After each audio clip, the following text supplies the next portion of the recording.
Good afternoon, students. Welcome back to the next session on our subject Basics of Civil Engineering. And in this today's session, we are going to start the chapter number 3. This chapter is totally related with the elements of a building. Okay. This chapter is totally related with the elements of the building.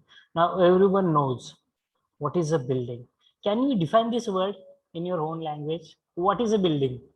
Before starting learning the components of the building, or it may be the elements of the building, you must know what is a building at first. Can you define it in your own language? Maybe in the Marathi or any language. How can you define the word building? Okay, building म्हणजे नेमकं काय? See, we are having proper definition of this. Okay, in our civil engineering sector. What is a building at first? So your thoughts. It may be wrong. Don't worry. You are having a wrong answer with me. So how can I say? Don't bother about it. Try to speak. What is a building from your point of view?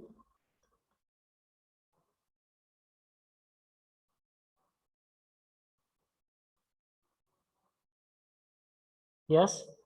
What is a building? Anyone? चुकू द्या उत्तर. हरकत नाही. At least you try.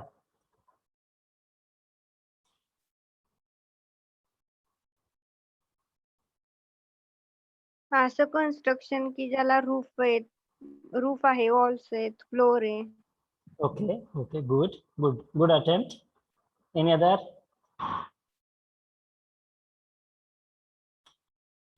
एक असं structure ज्याला roof आहे, ज्याला कॉलम आहे, ज्याला बीम आहे, ज्याला फुटिंग आहे, that is a building. Okay.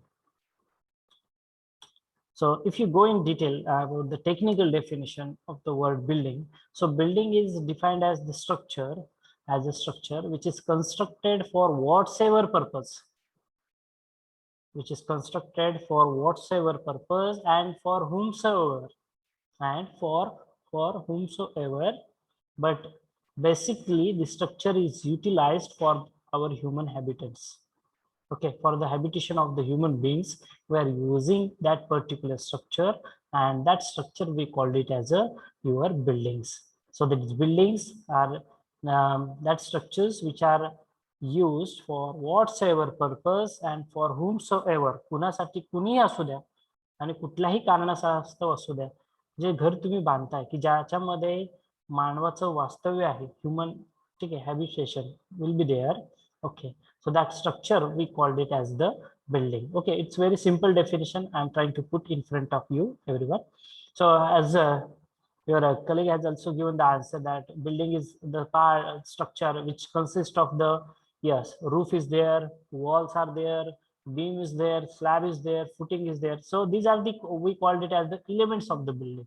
Okay, these are nothing but the elements of the building. Now in our chapter number 3, we are going to we are going detail about what is a building at first. What is the purpose? Basically, we require the building for the shelter. Correct? राहण्यासाठी तुम्हाला जागा पाहिजे, एक structure किंवा एक असं काहीतरी माध्यम पाहिजे. मग हे जे स्ट्रक्चर तुम्ही बांधताय त्याला तुम्ही बिल्डिंग असं म्हटलं जातं. ठीक आहे, राहण्यासाठी basically that is our basic need, shelter. ठीक आहे. So what does the building, what is the purpose, what are the elements of this building, what are the different types of the building, how it is get constructed? So everything we are going to go in detail in our chapter number 3. This part we are going to discuss in our chapter number 3. Okay, the title of our chapter is nothing but the building components or the elements of the building. Also we are going to know about the what are the green buildings, what design philosophy we have to follow as far as the green buildings are considered. Okay, so that is the introductory part related to the buildings or the building construction. Just a minute.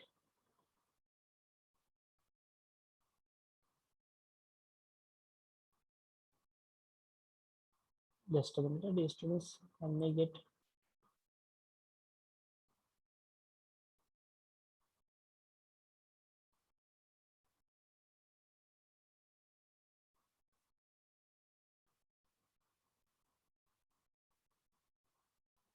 Yes. So my screen is visible, na? Hello. Yes, sir. Okay. So common building components. At first, we must we start our discussion with the common building components. What are the common building components? As far as building components are there, building components are considered. We are having the two components. Mainly, we called it as the superstructure components and the substructure components. Our construction activity starts with the substructure components. See the pointer which I'm scrolling. Our construction activity of any building, it is going to start with the substructure part, which is followed by the superstructure. At first, we will complete the part of substructure construction. Then we can go for the superstructure construction. Okay. Now, what is a superstructure? What is a superstructure? So superstructure, it is that part of the building which is above the ground. Please read it carefully. Yeah? Superstructure is the part of the building which is above the ground and which serves the purpose of the buildings which are intended to use. Hello sir. हा. Sir स्क्रीनवर जे काय दिसेल नाही sir, फक्त गुगलचं हे दिसतं, Google page. Okay, that is why I told you na whether my screen is visible to everyone or not. Just a minute. Now it is visible. Yes sir. Okay. So dear students, please you also remind me if my screen is not visible or if voice is not audible to you. Okay, because it's a new location where I am sitting now. It's a new location for me. Okay, because internet connectivity problem is there, electricity problem we are facing today. So we have to tackle with all such difficulties. Okay. Thank you for having the attention on this. So superstructure, as I told you, superstructure is that part of the building, which is above the ground surface. See, the part which is above the ground surface, you can pin to my video also, the part, see the hand expressions which I'm doing, the part which is above the ground surface, we called it as the superstructure. The part which is below the ground surface, the part which is below the ground level or the ground surface, we call it as substructure. Do you get the meaning of these two? What is superstructure and the substructure? Okay, so what does the superstructure includes at first? The superstructure काय components आहेत, and these are nothing but your building components. Basically, building there are two important components. First, we called it as the substructure. Second one, we called it as the superstructure. Okay. First is your substructure, second one is your superstructure. So what is superstructure? What superstructure includes? काय असतं superstructure चे काय components आहेत? The part which is above the ground surface. Okay. So it includes the plinth, that is plinth area or the plinth level. It also includes the walls and the columns, correct? Because it is above the ground surface now, as you are going to see it. Then beams, you are going to see arches, roofs, slab, lintel, chhajjas, parapet, stairs, or these steps. Okay. Now, chhajja, can you tell me the meaning? I think other things you know. What is wall? What is column? What is beam, slab, roof, chhajja, or the parapet wall? Do you have the meaning of it? माहिती आहे तुम्हाला याचा अर्थ काय होतो छज्जा? Everything is new for you, na? Still I am asking. Do you know what is chhajja? Yes, sir. Cantilever beam. Cantilever?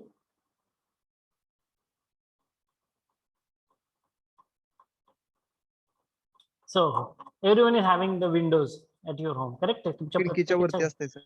तुमच्या घराला प्रत्येकाच्या घराला खिडक्या असतात आणि या खिडकीच्या वरती एक पार्ट असतो बघा, एक्सटेंडेड पोर्शन असतो.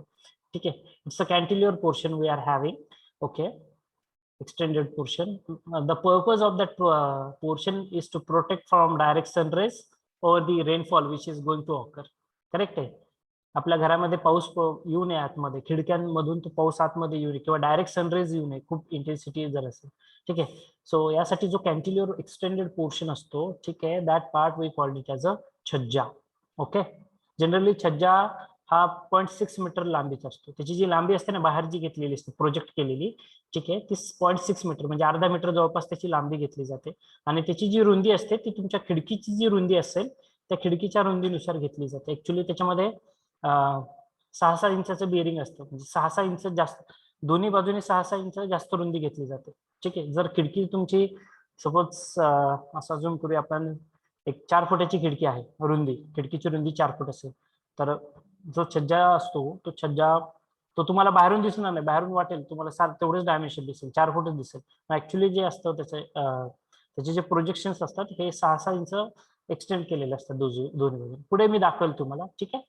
आपल्या फर्स्ट चॅप्टर मध्ये रोल ऑफ सिव्हिल इंजिनियर्स ही जी ऍक्टिव्हिटी आपण डिस्कस करत होतो, यामध्ये बघा मी तुम्हाला काही फोटोग्राफ्स दाखवले होते, इफ यू रिमेंबर दॅट. ठीक आहे. त्या ऍक्टिव्हिटी, कन्स्ट्रक्शन ऍक्टिव्हिटीचे, त्यामध्ये हा छज्जा तुम्हाला दाखवला होता.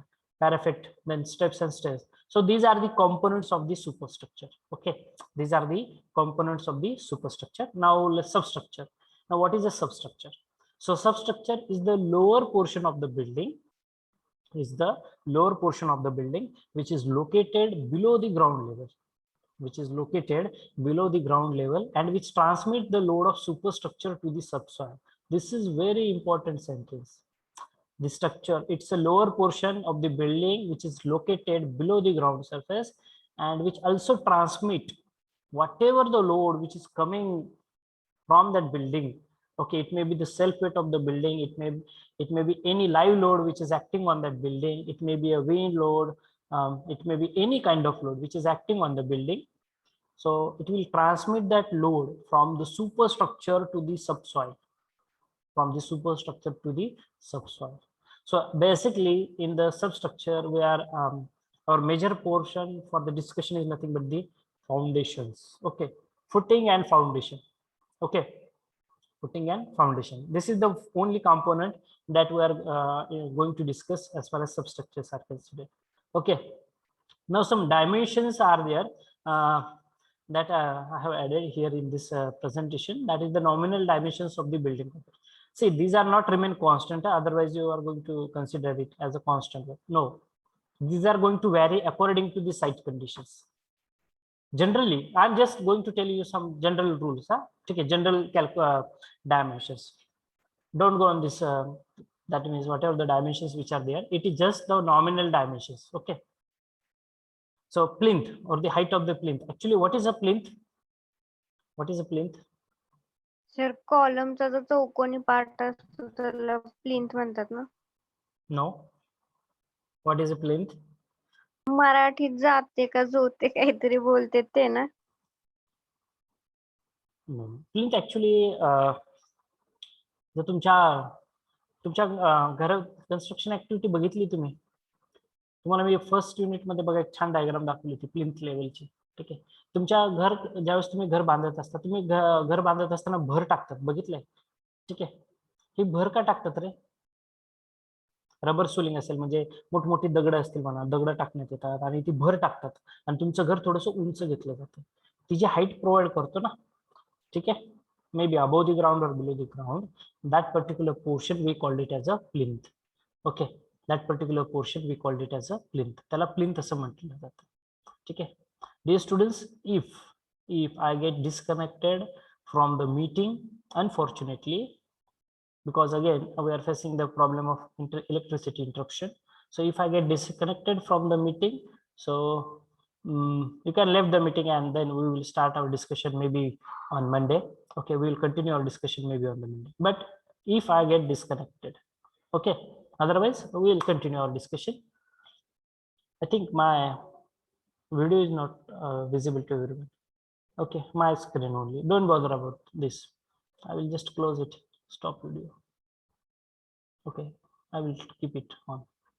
So plinth height. Okay, जी भर टाकताय तुम्ही, जी भर टाकताय तुमच्या बघा संपूर्ण जिथे कन्स्ट्रक्शन करत असता तुम्ही, कन्स्ट्रक्शन करत असताना तुमच्या घरामध्ये तिथे भर टाकलेली बघता तुम्ही, मग ती जी उंची घेतली असते ग्राउंड सरफेस पासून वरती, ठीक आहे, त्याला म्हटलं जातं प्लिंथ हाईट किंवा प्लिंथ एरिया. ठीक आहे. ही भर कशासाठी टाकतात? कारण तुमचं घराचा जो बेस असेल हा स्ट्रॉंग रॉक फाउंडेशन वरती असला, स्ट्रॉंग असला पाहिजे फाउंडेशन घराचं.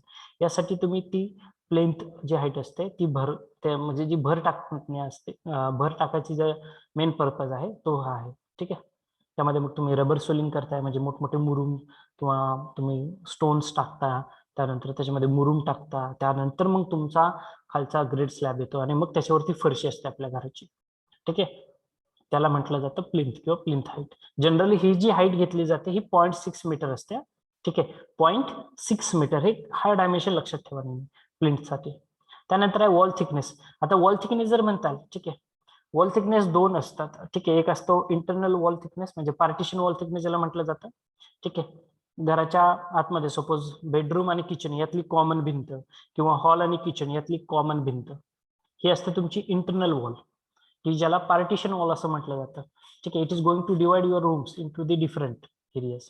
ठीक आहे, मग किचन आणि हॉल याच्यामधली कॉमन रूम किंवा बेडरूम आणि हॉल याच्यातली कॉमन रूम किंवा अदर कुठलं काय पार्ट असेल तर यात कॉमन रूम्स, कॉमन वॉल त्यातली दोन्हीमधली किचन आणि हॉलला कनेक्ट करणारी एक कॉमन वॉल.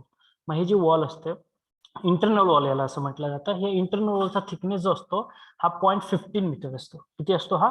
0.15 म्हणजे 6 इंच याचा थिकनेस असला पाहिजे.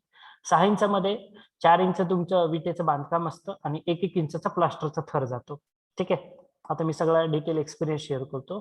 ठीक आहे, किती असली पाहिजे इंटरनल वॉल थिकनेस ही 0.6 मीटर म्हणजे 6 इंचाची तुमची वॉल असतो. सॉरी 0.15 मीटर म्हणजेच 6 इंच. ठीक आहे, 150 mm होतं म्हणजे 6 इंच. त्यामध्ये 4 इंचाची तुमची वॉल असते आणि 1-1 इंचाचा तुमचा प्लास्टरचा लेअर असतो दोन्ही बाजूने. ठीक आहे, आणि एक्सटर्नल जी वॉल असते घराची एक्सटर्नल वॉल, ठीक आहे, एक्सटर्नल वॉल ही 0.23 मीटर ही त्याची विड्थ घेतात. मी विड्थ बोलतोय बरं का, वॉल थिकनेस म्हणजे त्याची जाडी. ठीक आहे, तर एक्सटर्नल वॉल थिकनेस किती असतो? हा 0.23. ठीक आहे, म्हणजे जवळपास 9 इंच ही तुमची एक्सटर्नल वॉल असली पाहिजे. ठीक आहे, जवळपास 9 इंचाची तुमची एक्सटर्नल वॉल थिकनेस असली पाहिजे. त्यानंतर आहे लिंटेल. लिंटेलचा हा जो थिकनेस असतो हा लिंटेलचा थिकनेसही 6 इंचाचा असतो. इव्हन तुमच्या छज्जाचा थिकनेस सुद्धा 6 इंचाचाच घेतात. ठीक आहे, 6 किंवा 5 इंचाचा तुम्ही घेऊ शकता.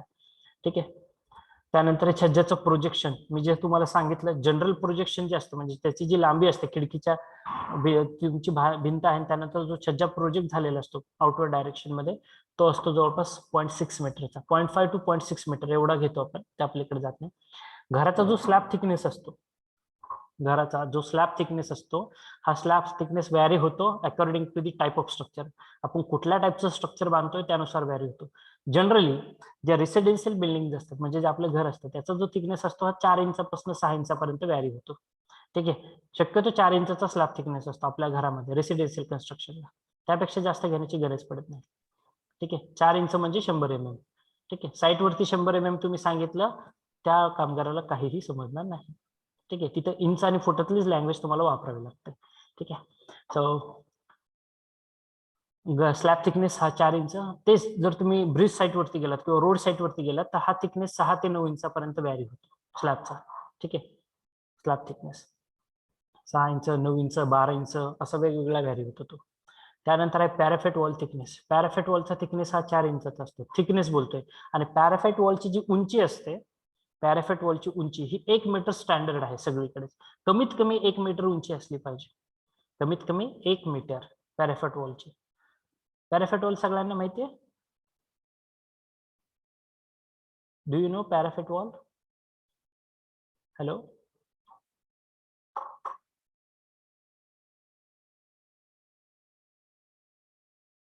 Hello. Yes sir. Okay, do you know parapet wall? What is parapet wall? Yes or no? You can frankly speak. Hmm? स्लॅबच्या कडेने जी असते ना, स्लॅबच्या कडेने म्हणजे ती असते ती प्रोटेक्शन वाली भिंत. हा, actually parapet wall we called it as a protection wall. जे घर तुमच्या गच्चीवरती जी तुम्ही छान अशी वॉल बघता ना, प्रोटेक्शन वॉल असते त्याच असते तुमची पॅराफेट वॉल. त्याला पॅराफेट वॉल असं म्हटलं जातं. आपल्या सिव्हिल इंजिनिअरिंग लँग्वेज मधला टेक्निकल वर्ड आहे तो पॅराफेट वॉल. ठीक आहे, याची उंची जी असते ही 1 मीटर कमीत कमी असणं आवश्यकच आहे. ठीक आहे, आता बघितलंय तुम्ही कितीतरी बिल्डिंगला कठडेच नसतात म्हणजे ही पॅराफेट वॉलच बांधलेली नसते त्यांनी, मग ते इमारतीवरून पडणे वगैरे असे कितीतरी इन्सिडेन्सेस तुम्ही ऐकले असतील. ठीक आहे, ऍक्च्युली असलाच पाहिजे. नुसता कठडा नको. ठीक आहे, तिथं पॅराफेट वॉल, एक संरक्षक भिंत ज्याला म्हणता येईल आपल्याला, प्रोटेक्टिव्ह वॉल असणं, प्रोटेक्शन वॉल असणं गरजेचं आहे. आणि त्याची उंची जी असते ही कमीत कमी 1 मीटर, कमीत कमी. जास्तीत जास्त ते डिपेंड करतं तुम्हाला कशी बांधायची आहे ती. ठीक आहे, त्यानंतर त्याचा जो थिकनेस असणार आहे हा 4 इंचचा असणार आहे पॅराफेट वॉलचा. त्यानंतर डोअर जे असतात, डोअरचं स्टँडर्ड डायमेन्शन सांगतो. 1.2 मीटर ही त्याची रुंदी असते, 1.2 मीटर्स. आणि त्याची जी उंची असते डोअरची ती असते 2.1 मीटर. किती असते? 2.1 मीटर. ठीक आहे, डोर. त्यानंतर आहे seal height and lintel height. आता सील लेवल आणि लिंटेल लेवल सगळ्यांना माहिती आहे. ठीक आहे, जी तुमच्या घरामध्ये विंडो असते बसवलेली, त्या विंडोचा जो बॉटम पोर्शन असतो, फरशीपासून विंडोचा जो बॉटम पोर्शन असतो त्याला तुम्ही सील लेवल म्हणता. जनरली हाईट 1 मीटरच्या आसपास असते. आणि विंडोचा जो टॉप पोर्शन असतो त्याला तुम्ही लिंटेल लेवल असं म्हटलं जातं. त्याची उंची साधारणतः 2 मीटरच्या आसपास असते, 2 ते 2.25 मीटरच्या आसपास. ठीक आहे, from the floor level. Okay, that is very important. कारण तुमच्या घराची जी फ्लोअर टू फ्लोअर हाईट असते ही 3 ते 3.5 मीटरच्या आसपास व्हॅरी होते. 3 ते 3.5, 3 ते 3.25 मीटरच्या आसपास घेतली जाते फ्लोअर टू फ्लोअर हाईट. ठीक आहे, हे झालं काही general dimensions. Actually I think everyone is familiar with this. Column size, घरामध्ये जे कॉलम असतात, आता आपल्या घरातला जो कॉलम असतो ना हा 250 बाय 250 mm म्हणजे 10 इंचाचा कॉलम असतो, 10 बाय 10चा. ठीक आहे, त्यानंतर तुम्ही 8 बाय 8चा कॉलम घेऊ शकता, 9 बाय 9चा कॉलम घेऊ शकता. ठीक आहे, 9 इंच बाय 9 इंच किंवा 10 इंच बाय 10 इंच म्हणजे 250 बाय 250 mm. ठीक आहे, that is 25 centimetre by 25 centimetre. कुठले डायमेन्शन, कुठल्या युनिटमध्ये तुम्ही डायमेन्शन यूज करा, मीटर, सेंटीमीटर किंवा इंच आणि फूट. ठीक आहे, तुम्हाला डिफिकल्ट वाटत असेल सर तुम्ही इंच आणि फुटात जास्त बोलताय तर मला तुम्ही सांगा. ठीक आहे, I am having the habit of speaking in that language only. Okay, so inch and foot. So कॉलमची साईज जी असते शक्यतो ही 250 mm by 250 mm, that is 25 centimetre by 25 centimetre. ठीक आहे, त्याची लेंथ आणि त्याची विड्थ, त्याची हाईट किती असणार आहे ती फ्लोअर टू फ्लोअर हाईट नुसार व्हॅरी होणार आहे. ठीक आहे, जर एवढे तुमची फ्लोअर टू फ्लोअर हाईट असणार आहे, कॉलमची हाईट सुद्धा तेवढीच पाहिजे ना, तर त्यापेक्षा कमी घेऊन चालेल, गॅप राहील ना भिंतीमध्ये. ठीक आहे, नाही चालणार ना. ठीक आहे, सो कॉलम साईज स्क्वेअर जर कॉलम असेल तर 220 बाय 20 किंवा 30 बाय 30. रेक्टेंग्युलर असेल तर 20 बाय 30. कशा पद्धतीने घेऊ शकता. सर्क्युलर कॉलम असेल तर त्याचा डायमीटर जो असतो हा 20, तो डायमीटर तुम्ही व्हॅरी करू शकता. ठीक आहे, 20 mm डायमीटर, सॉरी 20 सेंटीमीटर किंवा 30 सेंटीमीटर. ठीक आहे, हा त्याचा डायमीटर असतो सर्क्युलर कॉलम. ठीक आहे, जे आपले एशियंट स्ट्रक्चर्स जे बघताय तुम्ही तिथे तुम्हाला असे सर्क्युलर कॉलम्स दिसतात, पिलर्स ज्याला म्हटलं जातं. ठीक आहे, कॉलम फुटिंग खूप महत्वाचा पार्ट आहे. कॉलमची जी फुटिंग असते स्टँडर्ड डायमेन्शन 1 बाय 1 मीटर तुम्ही घेऊ शकता. ठीक आहे, आणि कॉलमची जी फुटिंग असते, कॉलम फुटिंग ही त्याची जी डेप्थ असली पाहिजे ती 1 मीटर तरी असली पाहिजे कमीत कमी, लिस्ट. ठीक आहे, डेप्थ ऑफ बीम. आता बीम हे वेगवेगळ्या प्रकार, एक असतं तुमचा प्लिंथ बीम, ग्राउंड बीम ज्याला म्हणतात, आणि दुसरं असतं तुमचं स्लॅब बसला बीम. ठीक आहे, आणि ह्या बीम जो असतो ह्या बीमचे स्टँडर्ड डायमेन्शन तुम्हाला सांगू शकतो. त्याची जी डेप्थ असते बीमची ती जवळपास 450 mm असते. जे रेसिडेन्शियल घरासाठी जर बघताल तर ती थोडी कमी असते, 300 mm ची डेप्थ असू शकते. परंतु जे सपोज तुम्ही कॉलेजमध्ये असाल किंवा कॉलेज बिल्डिंग म्हणा, हॉस्पिटल्स म्हणा किंवा इतर ठिकाणी कमर्शियल प्रोजेक्ट्समध्ये ती जी डेप्थ असते बीमची ती 450 mm च्या आसपास घेतात. त्याची जी विड्थ असते ही width 200, 300 it may vary. Okay, according to the type of structure. So this dimension, that is why I am going to tell you that these dimensions are not remain constant. These are vary according to the size, according to the dimensions or the type of structure. Okay. Then steps मध्ये हे rise आणि trade portion. ठीक आहे, number of risers आणि number of trades. ठीक आहे, rise आणि trade हा भाग तुमच्यासाठी टोटली नवीन आहे का, माहिती आहे कोणाला व्हॉट इज राइज और व्हॉट इज ट्रेड? रायझर आणि trade, do you know the steps? घरातल्या पायऱ्या माहिती, पायऱ्या सगळ्यांना जिना चढताय तुम्ही. ठीक आहे, मग ती जी उंची दिलेली असते 2 स्टेप्स मध्ये. ठीक आहे, ज्या प्रत्येक स्टेपला जी उंची प्रोव्हाइड केलेली असते ना, त्या स्टेपची उंची, त्या पायरीची उंची, प्रत्येक स्टेपची उंची, तर जर उंची असते त्याला म्हटलं जातं राईज. त्याला काय म्हटलं जातं? राईज. ठीक आहे, लिसन केअरफुली एव्हरीवन. ती जी उंची असते आपल्या पायरीची त्याला म्हटलं जातं राईज. आणि त्या पायरीची जी रुंदी असते, तुम्ही पाय ठेवता ना, आपला पाय बसून आपल्याला थोडीफार स्पेस राहते, बरोबर आहे, त्याची जी रुंदी असते त्या पायरीची त्याला म्हटलं जातं ट्रेड पोर्शन. ठीक आहे, त्याला काय म्हटलं जातं, ट्रेड पोर्शन. मग तो फाइंड आउट कसे करतात की राईज किती असले पाहिजे आणि ट्रेड किती असले पाहिजे. ठीक आहे. So number of risers equals to the height of ceiling plus the slab thickness और the riser height, and number of trades equals to the number of risers minus 1. ठीक आहे. Number of risers minus 1. ठीक आहे. कॅल्क्युलेशनचा part नाही तुम्हाला, त्यामुळे तुम्ही घाबरू नका. ऍक्च्युली ज्यावेळेस स्टेअरकेस डिझाईन करायची असते त्यावेळेस तुम्हाला काउंट करता आले पाहिजे. शक्यतो तुमच्या घरामध्ये तुम्ही पायऱ्या मोजा किती आहेत. ठीक आहे. किती रायझर्स आहेत आणि किती ट्रेड आहेत. जर 10 रायझर असतील तर ट्रेड मात्र 100% 9 तुम्हाला भेटतील. ठीक आहे. तर तो फॉर्म्युला त्यानुसारच त्याचं डिझाईन केलेलं असतं. ठीक आहे. आणि मधला एक लँडिंगचा पोर्शन असतो बघा. जर तुम्ही पायऱ्या चढताय, 5 पायऱ्या झाल्यानंतर मध्ये लँडिंगचा मध्ये एक पोर्शन असतो कॉमन, जिथे तुम्ही थांबू शकता. त्याला म्हटलं जातं लँडिंगचा पोर्शन, लँडिंग पोर्शन. लँडिंग पोर्शनची जी लांबी असली पाहिजे ती कमीत कमी 1 मीटर असली पाहिजे. ठीक आहे. त्याची रुंदी 1 मीटर रुंदी असली पाहिजे. आणि ही जी पायरी असते त्याची लेंथ बघितली किती असते. आपल्या साधारणतः रेसिडेन्शियल बिल्डिंगसाठी कमीत कमी 1 मीटर लांब असली पाहिजे. म्हणजे बघा आपल्याला पायरीचे डायमेन्शन लगेच कळले. पायरीची उंची किती असली पाहिजे. पायरीची उंची जी असते ही उंची 6 इंचापेक्षा जास्त नको आहे. किती, 6 इंच, 150 mm पायरीची उंची. ठीक आहे. त्याच्यानंतर 15 to 20 सेंटीमीटर, 20 सेंटीमीटर एवढी पण कोण घेत नाही उंच. ठीक आहे. ऍटलीस्ट 6 इंचाची तरी एक पायरी असते, म्हणजे त्याची उंची 6 इंच असली पाहिजे. त्याची जी रुंदी असणार आहे ही रुंदी 8 ते 10 इंचापर्यंत घेतात. शक्य 8 तर 10 इंचापर्यंत 250 mm हे त्याचं डायमेन्शन असतं. स्टँडर्ड डायमेन्शन मी तुम्हाला सांगतो. पायरीची उंची 6 इंच, पायरीची रुंदी 10 इंच. ठीक आहे. जेणेकरून तुमचा पूर्ण पाय त्या पायरीवरती बसू शकतो, त्याच्यामुळे 10 इंच घेतात ती. ठीक आहे. आणि पायरीची जी लांबी असते त्या सिंगल पायरीची, ती लांबी ही कमीत कमी 1 मीटर असते रेसिडेन्शियल बिल्डिंगसाठी. ठीक आहे. कमर्शियल बिल्डिंग जे तुम्ही बघता ऑफिसेसमध्ये त्या ठिकाणी हे डायमेन्शन अजून जास्त असू शकतं, कारण रेसिडेन्शियल बिल्डिंग मध्ये कमीत कमी 1 मीटर असली पाहिजे, कमीत कमी. ठीक आहे. Minimum width of the steps minimum 1 metre. ठीक आहे. So do you have the idea about the basic dimensions of the building now. काय काय डायमेन्शन्स असले पाहिजेत. किती डायमेन्शन लक्षात राहिलेत. कोणी रिवाइज करू शकताय, recall fast. Floor to floor height किती असली पाहिजे घराची, म्हणजे खालच्या फरशीपासून बॉटम ऑफ द स्लॅब किती उंची असली पाहिजे. 3.5 फूट. फक्त 3.5 foot. What is height of a human being. Average 4 to 5, 3 ते 3.5 मीटर. ठीक आहे. मीटर. हा, खालच्या फ्लोर पासून बॉटम ऑफ द स्लॅब. ठीक आहे. पहिलं. दुसरं काय विचारू, स्लॅब थिकनेस किती असला पाहिजे घरासाठी. प्रत्येकाने उत्तर देणं अपेक्षित आहे. 1 metre. Slab thickness I am talking about. किती असला पाहिजे स्लॅबचा thickness.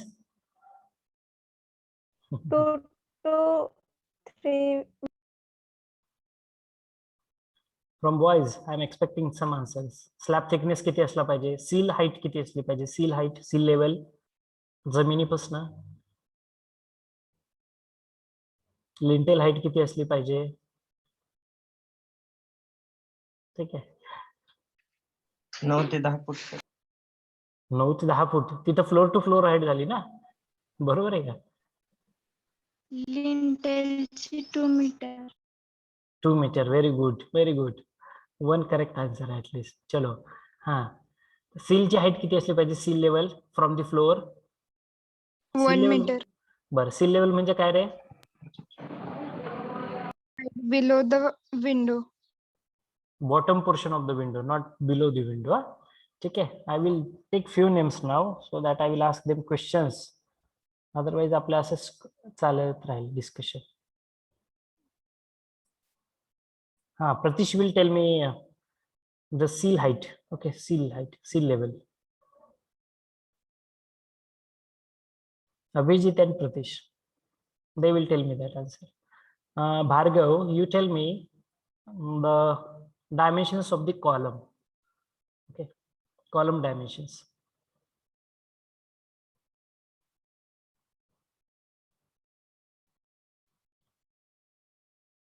Yuvraj, anyone can give me the answer.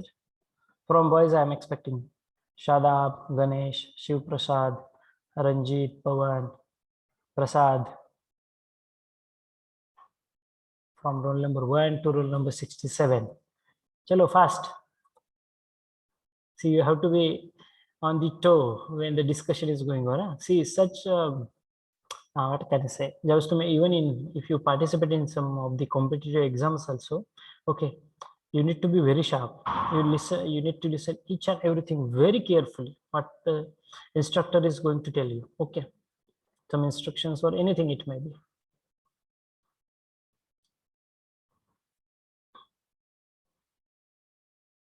Okay, so at this level, I'm expecting some response from your side, but I'm happy because I know it's a Saturday, sir, and around 4 o'clock is there. So already we are tired up and we don't have enough energy to listen some few more extra lectures. Okay, if you are having the 2 hours lectures of the same teacher, you will find it, sir, something boring is going on that. Okay, so I know the student mentality very well, but don't go in that particular way. Okay, listen it very carefully what the things are going on, because I'm observing everyone's performance also, and that is to be I'm going to consider it.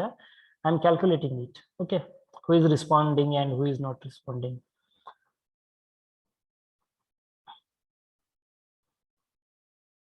Because I think, see, engineering is all about these challenges. Okay, and now one challenge is in front of you is nothing but I think everyone is going to agree. Just respond me. Okay, that sir, from 5th of May our exam is going to start, but at the same time one biggest challenge is nothing but IPL is also started. Correct? Sir, Mumbai Indians is our favorite, Chennai Super Kings are our favorite, and that is the biggest challenge. See, engineering is all about challenges, as I told you previously also. ठीक आहे, नेमकं महत्वाचा paper आणि final match सोबतच येतात. ठीक आहे, अशा वेळेस त्या इंजिनियरचं ते स्किल असतं. ठीक आहे, how to tackle this positions. अरे आपल्या बेसिकली इंजिनिअरिंगच्या एक्झाम्स या अशा सीझन मध्ये जास्तच येतात. ठीक आहे, आणि सुदैवाने म्हणा किंवा दुर्दैवाने म्हणा, तो सीझन आणि ह्या सीझन दोन्ही एकत्रच आलेले आहेत. ठीक आहे, तर इकडे आपल्याला चांगली बॅटिंग करणं आवश्यकच आहे. ठीक आहे, तुमच्या IPL सारखी. So I you get some. मला काय म्हणायचं आहे तुमच्या लक्षात आलं असेल. ठीक आहे, अभ्यासाबद्दल खूप जागरूक राहा, कारण एकच महिना शिल्लक आहे परीक्षेसाठी. असंच अजून करा, प्रेशर घेऊ नका की कसं होईल.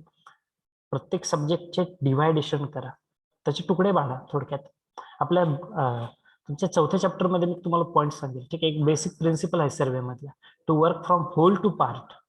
To work from whole to part. आता सर्वे करतो म्हणजे आपण खूप मोठे डायमेन्शन्स मेजर करत असतो, बरोबर की नाही. आता सपोज 5 एकर शेत आहे, 10 एकर शेत आहे, एवढं मोठं क्षेत्र आहे, ते तर मोजावं लागतं. मग ते काय एका ह्याच्यात मोजणं शक्य आहे का रे?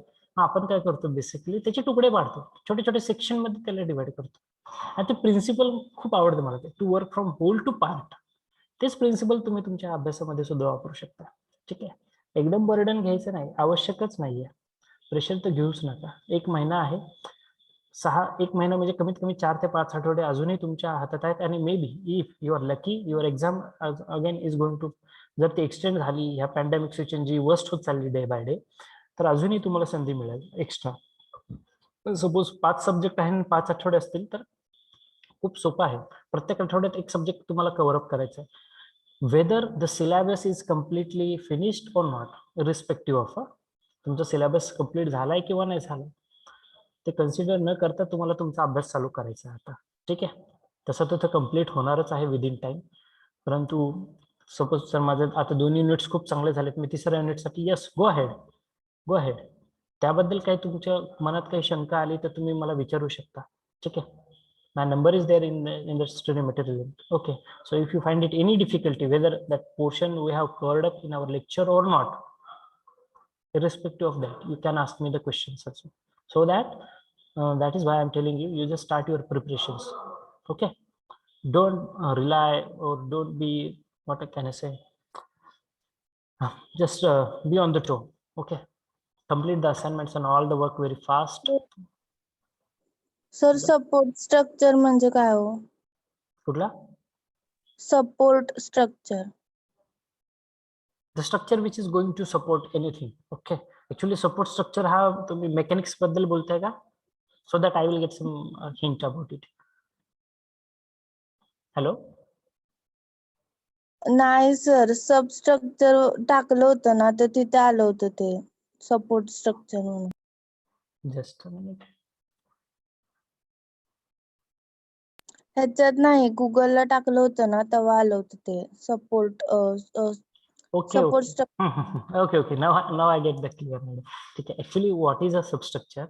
Substructure is nothing but the portion which is going to that is below located below the building. आणि तुमची सगळी building, the whole building is totally dependent on the substructure only. ठीक आहे? Is totally dependent on the substructure. म्हणजे तुमचं foundation जर weak असेल तर तुमची बिल्डिंग उभी राहील का? वरती किती क्वालिटीचं मटेरियल वापरा तुम्ही, खूप सुंदर असं बांधकाम करा, परंतु जर तुमचा पाया जर मजबूत नसेल तर चालेल का? नाही. त्यामुळं सबस्ट्रक्चर मध्ये फाउंडेशन जे असतो हा एक खूप महत्वाचा पॅरामीटर आहे. And this particular part or the structure is going to support or is going to take all the load which is coming from the building. Okay, actually it's तो एक त्या सपोर्ट वरतीच तुमची बिल्डिंग उभी आहे. ठीक आहे, जर तुमचं सबस्ट्रक्चर जर प्रॉपर नसेल तर तुमची बिल्डिंग उभीच राहू शकत नाही. ठीक आहे, म्हणजे सबस्ट्रक्चर म्हणजे सपोर्ट स्ट्रक्चर का? नाही. To support this structure you just tell me the sentence that you have read. Okay, तुम्ही जे सेंटेन्स वाचले ते सेंटेन्स मला सांगा, मी अजून तुम्हाला क्लिअरली सांगतो की त्याचं काय मिनिंग आहे. तुमच्या आता लक्षात आलं का? सबस्ट्रक्चर म्हणजे काय? की ज्याच्यावरती अख्खी इमारत उभी आहे, जमिनीखालचा असा भाग जो फाउंडेशन. तुम्ही फुटिंग बघितले सगळ्यांनी, बांधकाम बघितलंय का कधी? बांधकामामध्ये सगळ्यात महत्वाचा काय असतो भाग? तर पाया असतो त्याचा. जर तो पाया जर कच्चा असेल तर तुमची बिल्डिंग उभी राहू शकते का? नाही. म्हणून हा पाया मजबूत असणं आवश्यक आहे. कारण हा पाया काय करतोय? सगळ्या बिल्डिंगचा लोड जो काय आलेला असतो तो त्या पूर्ण सबसॉइल मध्ये ट्रान्समिट करतोय. ठीक आहे, you just tell me that sentence that you have read. Again I will explain it in detail. Okay. Meanwhile, we will continue our discussion. Yes, the thing that I'm telling you is this: we don't have the much time to be that is in our hands. So start your preparations accordingly for the examination.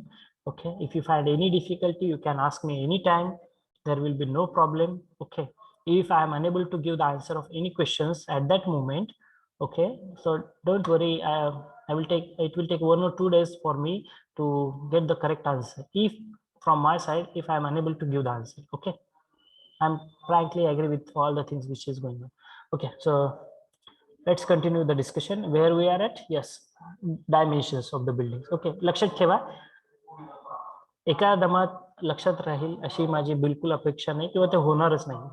ठीक आहे, when you are sitting on the bench and in the transition phase you are now, so definitely as a student our mentality is not like that. Okay, इतकं लक्षात कोणीच ठेवत नाही, पण तुमच्या लक्षात असणं आवश्यक आहे. जे सिव्हिल इंजिनिअरिंगला रिलेट करणार आहेत विद्यार्थी, त्यांच्या तर हे कॉमन डायमेन्शन्स लक्षात असलेच पाहिजे. ठीक आहे, राहिले पाहिजेत.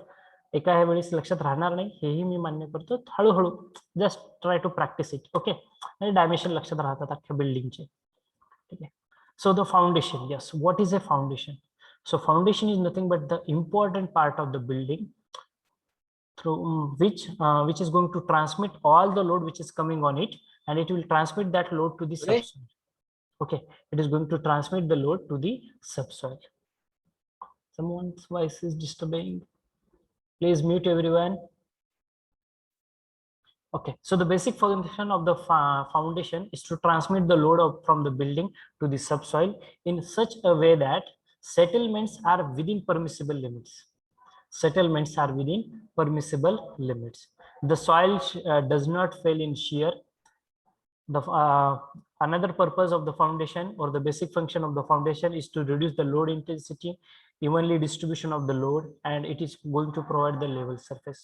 Now let's have some more discussion on the part that is the settlements are within the permissible limits. See, as far as foundation is considered, building construction is considered, it looks very simple. It is, but it is not that much simple. It's a complex process of the design. Okay, and we have to be on the toe when the construction work is going on. Okay, we need to have keen observations towards each and every activity which we are performing. Foundation, very, very important, because only the foundation which is going to bear all the load. This is the only part of your building which is going to bear all the load, and that load is going to get transferred evenly to the subsoil. So the settlements which are going to happen as far as building is considered, that must be within permissible limits. आता settlement म्हणजे काय नेमकं? ठीक आहे, settlement आपलं settlement नाही. आपल्या मराठी भाषेत सेटलमेंट हा शब्द खूप वेगळ्या अर्थाने घेतला जातो. ठीक आहे, दोन पार्टीज मधलं सेटलमेंट अँड ऑल दॅट. ठीक आहे, that is not kind of settlement that we are expecting. Okay, that settlement is a very what can I say, very crucial or important thing in our building construction. Okay, settlement म्हणजे काय? जर तुमची soil weak असेल, जर तुमची soil weak असेल तर काय होईल रे, जर तुम्ही त्याच्यावरती लोड अप्लाय केला. आता बघा, काळी माती, ठीक आहे, काळी माती असे चिखल झालाय आणि ती चिखलात तुम्ही पाय द्या, तुमचा पाय खाली जातोय? 100% जातो. का? कारण ती माती सॉफ्ट आहे, क्ले सॉइल आहे, त्याची लोड कॅरिंग कॅपॅसिटी काय? खूप वीक आहे. त्याची लोड कॅरिंग कॅपॅसिटी काय? खूप वीक आहे. मग जर तुम्ही जर एखाद्या वीक सॉइल वरती जर तुमचं फाउंडेशन रेस्ट केलं, ठीक आहे, त्यामुळेच तर मी पहिल्यापासून म्हणतो, किंवा हे एक रूल आहे, तुमचं जे काही फाउंडेशन असतं बिल्डिंगचं ते एकदम हार्ड स्टार्टावरतीच रेस्ट असलं पाहिजे. Your foundation always lies must be on the hard surface only, so that your building can withstand all the load and it is going to transmit the load which is coming on it. If your foundation is rest on very weak soil, what happen? It is going to settle down. जसं तुमचा पाय खाली जातो तसं ते बिल्डिंगचं जे foundation असेल ते फाउंडेशन खाली जाईल, आणि जर फाउंडेशन खाली गेलं तर काय होईल रे, तुमची बिल्डिंग राहील त्या जागेवरती, अख्खी इमारत कोसळेल. बरोबर आहे? आपल्याकडे एक 7 वंडर्स पैकी एक वंडर आहे बघा, त्याचं एक्झाम्पल सांगू शकता का? हे आपल्या कन्स्ट्रक्शन मधला एक थोडासा असं म्हणूया अजूबा आहे. Do you know 7 wonders? 7 or 8 wonders. I don't know exactly how many, but 7 wonders of the world. Yes, sir. Okay, त्यातलं एक वंडर आहे बघा. Have you heard? Taj Mahal. No. Taj Mahal, Tilting Burj Pisa. Khalifa. Tilting piece of Italy or somewhere. That building is there. ठीक आहे, ऐकलंय कधी? 7 wonder पैकी एक वंडर आहे ते, टिल्टिंग पिसा ऑफ इटली असं काहीतरी नाव आहे त्याला स्पेसिफिक, मी एवढं विसरलो, मला फक्त पहिला शब्द माहिती आहे. तर काय आहे ऍक्च्युली त्याची खासियत काय आहे, ते वंडर काय आहे 7 वंडर पैकी? दरवर्षी ती इमारत खाली खचते, त्याचं फाउंडेशन खाली खचतंय, परंतु ती इमारत सर अजूनही पिरॅमिड पडली. म्हणायचंय का तुम्हाला? No, not pyramid. You just go with the 7 wonders and you will get one name as tilting Pisa or Pisa of Italy or somewhere. I will show you just a minute. My screen is on, na? It is visible to everyone, na? Yes, sir. Now it is visible. Yes, sir. Sir. Okay, I will just show you tilting Pisa or something like that. Tilting. Tower of Pisa. Tilting tower, something like that. Tilting tower in Italy. ठीक आहे. Tilting tower 7 wonders पैकी एक आहे ते. ठीक आहे. Yes, this is the leaning tower or something like that. ठीक आहे. Leaning Tower of Pisa. Okay, जे 7 वंडर्स पैकी एक आहे. ठीक आहे, त्याचं नाव आहे Leaning Tower of Pisa. ठीक आहे. याची खासियत काय, तर ती जी इमारत आहे ना, ठीक आहे, my screen is visible, everyone can see? Yes, sir.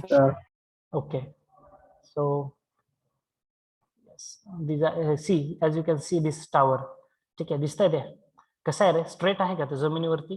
No, it is get tilted, but it was not dropped down till date. It is not fallen. ठीक आहे, it is not fallen. ते लिनिंग टावर ऑफ पिसा मी जे म्हटलं ना तुम्हाला, ठीक आहे. सो हा एक तो महत्वाचा 7 वंडर पैकी एक आहे की जो आपल्या कन्स्ट्रक्शनसाठी एक खूप महत्वाचा एक अमेझिंग पार्ट आहे. ठीक आहे, त्याचं इतकं सेटलमेंट झालं, खालची जी सॉइल आहे त्याचं सेटलमेंट होतं, त्यामुळे ते खाली खचतोय. ठीक आहे, ते जे स्ट्रक्चर आहे ते खाली खचतंय, पण ते पडलं नाही आतापर्यंत. ठीक आहे, so that is what I want to share with everyone. ठीक आहे, coming back to our slide. Okay, लक्षात आलंय?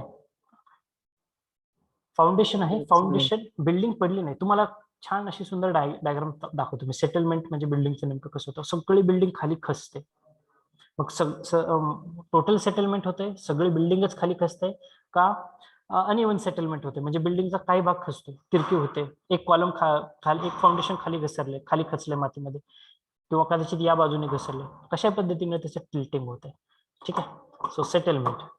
सो हे जे बिल्डिंगचे सेटलमेंट आहे हे कुठल्याही परिस्थितीमध्ये सेटलमेंट जे असेल ते 18 mm पेक्षा जास्त नको. 18 mm पेक्षा जास्त नको. 18 ते 20 mm ची त्याची लिमिटेशन्स आहे. So within that settlement should be within permissible limits. ठीक आहे. सेटलमेंट त्या फाउंडेशनचं होतं. कशामुळे होतं? तुमच्या सॉइल वरती ते डिपेंड करतं. तर तुमची सॉइल वीक होत गेली तर ते सेटलमेंट निश्चितपणे ऑफर होऊ शकतं. ठीक आहे. So that is all about the foundation. Okay. Shall we continue for next few minutes, or shall we conclude here?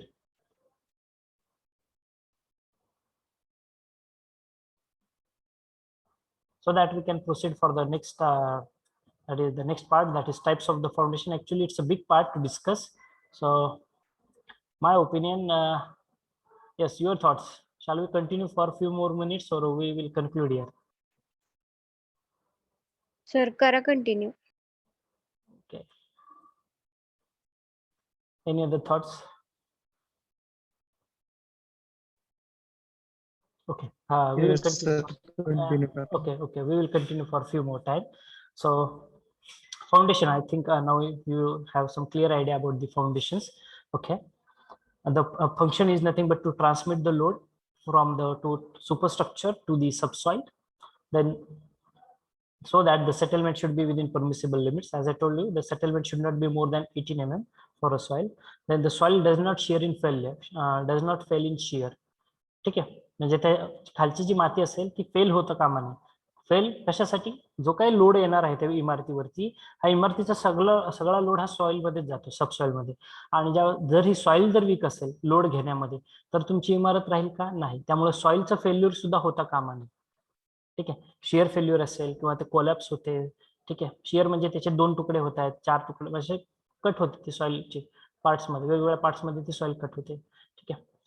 Another function of the foundation is nothing but to reduce the load intensity. Okay, as it is going to distribute the load evenly, so again the intensity of the load get reduced, and to provide the level surface. This is very important. Okay. Now what are the different types of foundation? What are the different types of the foundation? So foundations may be broadly classified into the 2 categories, as we called it as shallow foundation, first category, and second category we called it as a deep foundation. Okay. Shallow foundation and the deep foundation.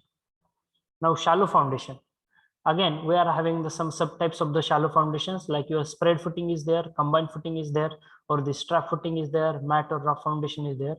And in the deep foundation we are having pile foundations. Okay. Now what are the foundations? Foundations you know, but shallow and deep we have to provide. That is very important part. Okay. Okay. Actually shallow foundation, when we are going to provide it, see there is one simple rule for these shallow foundations. एक simple rule आहे. Shallow foundation कधी द्यायचं? ठीक आहे. ज्यावेळेस तुमच्या इमारतीची रुंदी, विड्थ ऑफ द बिल्डिंग आणि तुमच्या इमारतीची डेप्थ, खाली जी काही तुम्ही डेप्थ घेणार आहात, ठीक आहे, जर ती डेप्थ खूप शॉर्ट असेल, म्हणजे तुम्हाला हार्ड स्ट्राटा खूप कमी डेप्थ वरती मिळतोय, तर त्या केसमध्ये तुम्ही शॅलो फाउंडेशन साठी जाता. ठीक आहे. आणि डीप फाउंडेशन, ज्यावेळेस तुमच्याकडे एक वीक सॉइल असते, एक तुम्हाला जनरल पॅरामीटर मी सांगितलंय. ठीक आहे. Okay. Shallow foundation and the deep foundation. The student, just a minute.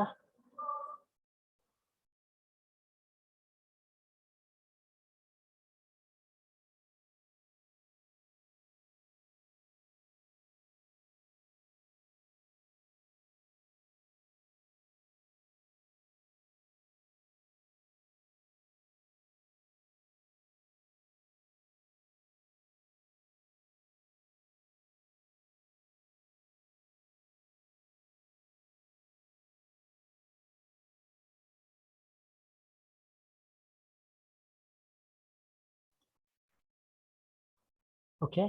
Unfortunately, we are not going to continue our lecture because I have some important work I have to finish, and the deadline is very short. So I have to attend that meeting also. So unfortunately, we have to stop our lecture at this moment only. So I will take attendance very fast so that we will conclude our session within next 5 minutes, and then we will continue our discussion on Monday. Okay. Or if I get the chance tomorrow, I will let you know about the extra lecture. Okay. If I get the chance to conduct it. Okay. So be ready for the extra lecture also. If I get the chance, I will convey you the timing. Okay. Your CCs will drop the message on the Telegram group. Okay. Maybe around 10, 12 at any time. Okay. Half an hour I will before I will give you that message. Okay. Your CCs will going to give you the message. If it is possible that tomorrow can I take the I will take the extra lecture.